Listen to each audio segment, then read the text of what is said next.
Speaker, sir, the attention of the House is drawn to the serious concern being raised by the people of Goa, particular residents of Murmagaon Taluka, regarding the sharp and unprecedented increase in the newly revised minimum land rates. The revised rates are excessive, unreasonable and unfair and are having a severe adverse impact on the common man. The new rates have been increased in the range of 597% to as high as 2,857% in various areas of Murmagaon Taluka. Such steep hike have placed land ownership far beyond the reach of ordinary citizens, making it extremely difficult for them to purchase land and simultaneously bear the substantial increased stamp duty and registration charges.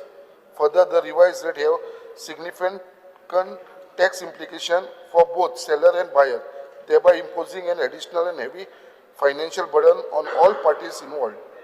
In view of the above, the government may kindly take the step it proposed to take to review, rationalize or roll back this excessive increase in order to protect the interest of common men and ensure fairness and affordability in land transactions. Steps the government intend to take in this regard.